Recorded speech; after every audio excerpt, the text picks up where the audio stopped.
Welcome to US media.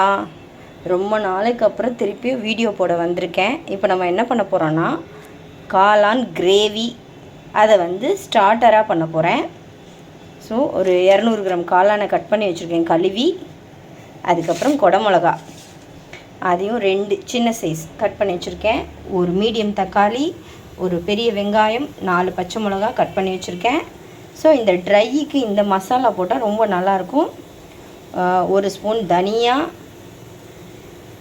அப்புறம் 5 காஞ்ச மிளகா, ஒரு spoon. Welcome to US media. ரொம்ப நாளைக்கு அப்புறம் திருப்பி வீடியோ போட வந்திருக்கேன். இப்போ நம்ம என்ன பண்ண போகிறோன்னா காளான் கிரேவி அதை ஸ்டார்டராக பண்ண போகிறேன். ஸோ ஒரு 200 கிராம் காளானை கட் பண்ணி வச்சுருக்கேன் கழுவி. அதுக்கப்புறம் குடமிளகா அதையும் 2 சின்ன சைஸ் கட் பண்ணி வச்சுருக்கேன்.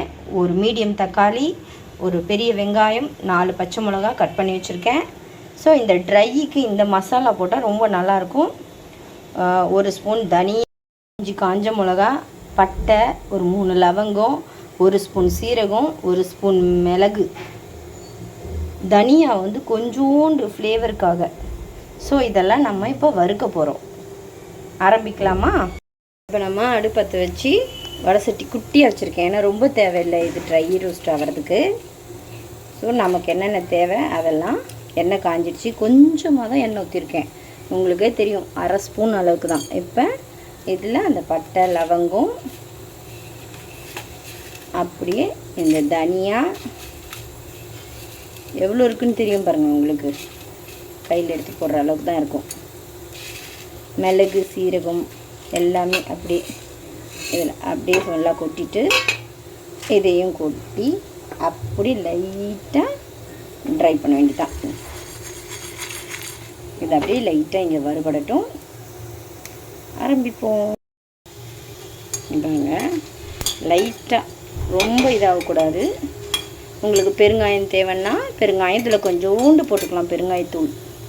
அது நிறைய பேருக்கு கேஸ்ட்ரிக் ரிலீஃப் ஆகும். அதுக்காக தான் நம்ம பெருங்காயம் யூஸ் பண்ணுறோம். தேவையில்லைன்னா தேவையில்லை. நான் எல்லாத்துலேயும் பெருங்காயம் போடுவேங்க. வீட்டில் எல்லாம் வயசானவங்க சாப்பிடுவாங்க, அதுக்காக. ஸோ இது இப்படி இங்கே ட்ரை ஆகிறதுக்குள்ளே நம்ம ஒரு பல் பூண்டு நல்ல தோலை கொஞ்சம் இது பண்ணிவிட்டு இடித்து வச்சுக்கலாம். போகலாமா? லைட்டாக தூள் எடுத்தால் போதும். நம்ம இடிச்சிட்டு அப்படியே போடுறது தான். இது ஃப்ளேவருக்கு தான் போடுறோம். இது என்னடா எப்பயுமே பெருசாக வச்சு இடிச்சிட்டு இருப்பாங்க, இன்னும் குட்டியாக வச்சுருக்காங்க. என் பொண்ணு விளையாடுறதுக்கு அவங்க பக்கத்து வீட்டை ஆண்டி கிஃப்டாக கொடுத்தாங்களாம். அது எனக்கு அப்பப்போ யூஸ் ஆகும், எடுத்து வச்சுப்பேன். ரெடி ஆயிடுச்சா? லைட்டாக இன்னும் கொஞ்சம். ஓகே, இது இங்கே தட்டியாச்சு பாருங்க. அவ்வளோதான், இது ரெடி. இந்த பக்கம் இதுவும் நல்லா இதுவாகிடுச்சு பாருங்கள். லைட்டாக கலர் மாறினா போதும், ரொம்ப தேவையில்லை. ஸோ இதை நம்ம நல்லா அரைச்சிக்கலாம். அடுப்பத்தை வச்சு ஆரம்பிக்க வேண்டியது தான். வாங்க நம்ம கிரேவிக்கு போகலாம். பாருங்கள், அடுப்பத்தை வச்சு வடை சட்டி வச்சு அதில் எண்ணெய் ஊற்றியாச்சு. எல்லாம் நினைப்பீங்க நாங்கள்லாம் அடுப்பத்தை வச்சு வடை சட்டி தான் வைப்போம்மா, வேறு என்னம்மா வைப்போன்னு கலாய்க்கக்கூடாது. அது ஒரு அப்படியே ஃப்ளோவில் வர்றது. ஓகே, இதில் ஒரு 2 காஞ்ச மிளகா பிச்சு போட்டுட்டு அது லைட்டாக அப்படியே சாட்டை ஆகும்போது, இன்னொரு தப்பு பண்ணக்கூடாது, அடுப்பை கம்மி பண்ணி வச்சுக்கணும். நான் ரொம்ப பெருசாக வச்சுட்டேன், அதுதான் நான் பண்ண தப்பு. காஞ்ச மிளகா போட்டு அது கூட பூண்டெல்லாம் போட்டுட்டோம். ஏன்னா தீ ரொம்ப அதிகமாகிடுச்சு, அதனால் எல்லாத்தையும் ஒன்றா போட்டேன். இப்போ வதங்க போகிறோம். நல்லா வதக்கலாம். பாருங்க, நல்லா இந்த எண்ணெயில் அப்படியே வதக்கணும். பக்கத்தில் இருந்தால் இந்த ஸ்மெல்லு தெரியும். இங்கே பாருங்க, நான் பண்ண தப்பு பண்ணாதீங்க. அடுப்பை இந்த மாதிரி பண்ணும்போது கொஞ்சம் சிம்மில் வச்சுட்டு பண்ணுங்க. எனக்கு எண்ணெய் பத்தலை, அதனால் கொஞ்சம் ஊற்றிக்கிட்டேன். உங்கள் கண்ணுக்கு தெரியும். நான் ப்ராப்பர் சமையல்காரி இல்லைங்க. அப்பப்போ வீட்டில் சமைக்க சொல்லி கொடுத்துருக்காங்க, அதை வச்சு தான் பண்ணிகிட்ருக்கேன். அதனால் எல்லாமே அப்படியே ப்ராப்பராக சுத்தமாக. ஆனால் பொருளெல்லாம் கழுவி தான் பண்ணுவேன் சொல்லி கரண்டியில் பண்ணலாம் எனக்கு தெரியாது. எல்லாமே கையில் எடுத்து போட்டு பழக்கி தான் பழக்கமுங்க. நீ பாருங்கள், இது கொஞ்சம் இதுவான உடனே இந்த கட் பண்ணி வச்சுருக்க தக்காளி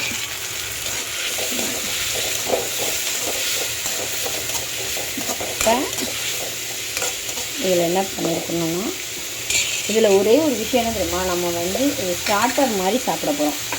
அப்போ இது கொஞ்சம் வதங்கணும், அதை வதங்க விடுவோம். இந்த உப்பு போட்டால் அப்படியே அந்த தக்காளியெல்லாம் நல்லா வதங்கி வந்துடும். அதுக்கப்புறமா அது கொஞ்ச நேரம் வதங்கட்டும், டைம் எடுக்கும். நான் என்னுடைய அடுத்த வேலையை பார்க்குறேன். இப்போ இது நல்லா வதங்கிடுச்சு. கண்டிப்பாக ஒரு 5 to 10 minutes ஆகும். அதுக்கப்புறமா ஏன்னா தீ வந்து கம்மி தீயில் வைக்கிறோம், அதனால் இப்போ இதை போட்டு இதுக்கப்புறமா தீ பெருசுப்படுத்தணும். காளானும் தெலுங்கு வந்துருச்சு. ஓகே, காளானும் இந்த கொடை மிளகாவும் நல்லா அப்படியே வதங்கணும். இதுக்கு நம்ம தண்ணியெலாம் ரொம்ப ஊற்ற தேவையில்லை. ஓகேவா? அதுக்கப்புறமா நான் எப்பயுமே வீட்டில் என்ன பண்ணுவேன்னா, கட்டி பெருங்காயம் வாங்கிட்டு வந்து இந்த மாதிரி தூள் பண்ணிப்பேன். இது ஒரு 1/4 ஸ்பூன். நான் எதுக்கு பெருங்காயம் போடுறேன்னு சொன்னேன் இல்லையா, அதான் காரணம். நம்ம மட்டும் சாப்பிட்றதுக்காக இருந்தால் கொஞ்சம் பெருங்காயம் ஃப்ளேவர் பிடிக்காது, நிறைய பேருக்கு பிடிக்காதவங்க யூஸ் பண்ணிக்க வேண்டாம். இது வயசானவங்க வீட்டில் இருக்கிறதுனால தான் நம்ம இப்படி சமைக்கிறோம். பாருங்கள், இந்த பக்கம் நான் சொரக்காய் கூட்டு வச்சுருக்கேன். சொரக்காய் கூட்டு, ரைஸு ப்ளஸ் காளான் ஸ்டார்டர் மாதிரி ஒரு சின்ன ட்ரை, அவ்வளோதான். பாருங்கள். ஸோ இது கொஞ்சம் அப்படியே இதாகட்டும். அது எப்படின்னா, இந்த தீலி கொஞ்சம் அப்படியே வெந்தா மாதிரி ஆகட்டும். பாருங்கள், போட்டு ஒரு 5 நிமிஷம் இருக்கும். அது கொஞ்சம் வதங்குது. வதங்கும்போது இது என்ன மிளகாத்தூள் தெரியுமா? கலருக்காக போடுற மிளகாத்தூள். அந்த மிளகாத்தூள் தான் நான் போடுவேன். இது ஒன்றும் இல்லைங்க, கலருக்காக போட்ட காஷ்மீரி சில்லி. பாருங்கள், நல்ல கலர்ஃபுல்லாக இருக்கா? ஓரளவுக்கு ஆயிடுச்சு. ஸோ ஒரு சிலருக்கு எண்ணெய் ரொம்ப கம்மியாக வேணும்னு நினைக்கிறவங்க, சிலருக்கு எண்ணெய் பிடிக்காது. அதனால் அவங்க என்ன பண்ணிக்கலாம்னா, தண்ணி தெளிச்சிக்கலாம் லைட்டாக. அப்போ தான் இது கொஞ்சம் வெந்த மாதிரி இருக்கும். உங்களுக்கு அவ்வளோவா வேக தேவையில்லை. காளான்னு ஹீட்டில் இருந்தாலே சரியாயிடும். இதெல்லாம் பாருங்கள், இப்போயே வெந்த மாதிரி இருக்கும். பாருங்கள், சாப்பிட்றதுக்கு அவ்வளோ சாஃப்டாக இருக்குது. சாப்பிடவே தேவையில்லை, உங்களுக்கு கட் பண்ணும்போதே தெரியும். இங்கே பாருங்கள், அப்படியே சாஃப்டாக கட்டாது. பாருங்கள், காளான் அவ்வளோதான். இதுக்கு மேலே இப்போ நம்ம அரைச்சி வச்சுருக்கிற அந்த பவுடரை தூவிட்டா முடிஞ்சு போச்சு. பத்தலைன்னா கொஞ்சோண்டு சால்ட்டு போட்டுக்கோங்க, அவ்வளோதாங்க ஸ்டார்டரு. அந்த இதெல்லாம் வந்து அப்படியே குறைன்னு அரைச்சிருக்கேன், ரொம்ப நைஸாக அரைக்கக்கூடாது. இப்போது ரெடி ஆகிடுச்சு. இது மேலே அப்படி தூவிட்டு தேவைன்னா உப்பு போட்டுக்கலாம். நீங்கள் இதை அப்படியே கொடுத்தீங்கனாலும் சாப்பிடுவாங்க, குழந்தைங்க ரொம்ப விரும்புவாங்க. அதே மாதிரி சளியும் பிடிக்காது. வெந்தயம், மிளகு, எல்லாமே சீரகம் எல்லாமே இருக்குது. ரொம்ப ஆரோக்கியமான ஒரு விஷயம். சாப்பிடாத குழந்தைங்க கூட அப்படியே விரும்பி சாப்பிடுங்க. இப்போ நான் வந்து வீட்டில் வந்துட்டு கூட்டு வச்சதுனால இப்படி ஒரு ஐட்டம். சாப்பிட்டு பாருங்கள், எனக்கு சொல்லுங்கள். தேங்க்யூ.